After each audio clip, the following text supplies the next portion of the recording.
Hey friends, it's Miss T here with your one of your kicking game options for today.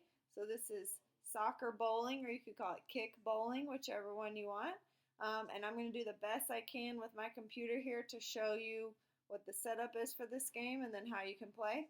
So what I chose to do is take some water bottles that we had here in our apartment and set them up kind of like bowling pins. But if you have like paper towel rolls or toilet paper rolls, then you could certainly use those as well. But like plastic water bottles, I think are going to work pretty well. So I just set them up in a triangle pyramid type shape. I have 10 total, so one in the first row, then two, then three, and then four. And I tried to space them out as best as I could based on how you would for bowling.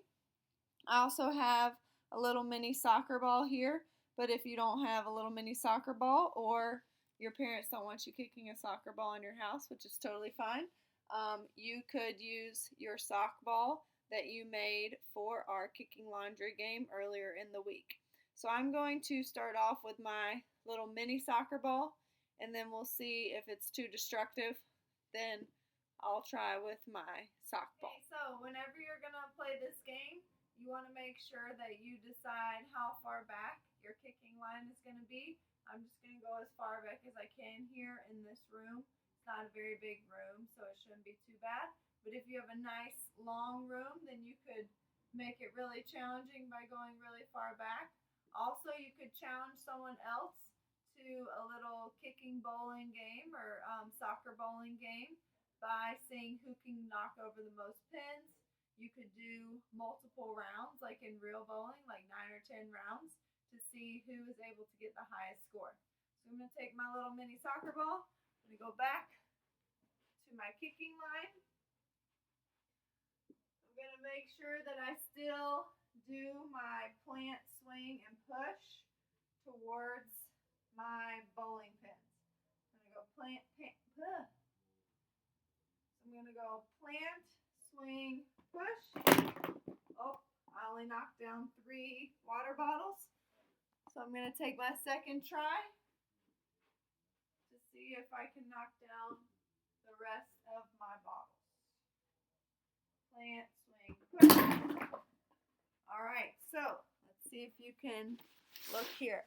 I was able to knock down all but 2 water bottles. So my score for that round would be 8. I would reset. And then I will try again. Right, so I'm going to try this again, but this time instead of using my mini soccer ball, I'm going to use my sock ball because I think it'll be more of a challenge for me. The sock ball is smaller and it's soft, which means 2 things. I'm going to have to kick it harder with more force because it is softer than this. And I'm also going to have to kick it with more accuracy because it's smaller. So I think that this is going to be a greater challenge for me. We'll see what happens.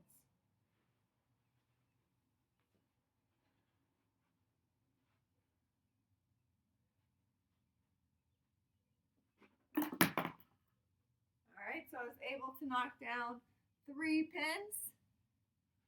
So I'm probably going to have to kick it a lot harder than I just did if I want to knock down the rest. Okay, so let's take a look here. As I predicted, that was more of a challenge for me just because that ball was softer and smaller. So this time, I only knocked down 1, 2, 3, 4, 5 pins. I have 5 still standing. So that means that I scored 5 points for that round. So, to take away from that, if you are choosing to use a sock ball, you're going to have to kick it a lot more accurately and with more force. You're going to have to kick it harder so you can knock those pins down. But if you have like a mini soccer ball or something that's a little bit bigger or harder, then you know you won't have to kick it as hard in order to knock the pins down. So again, send those videos to us. Show us how you're working on your skills. Give us some feedback on these games. Let us know if you're liking them, if you're not liking them, so that we can make sure that we are planning fun games for you to do at home. And as always, have fun.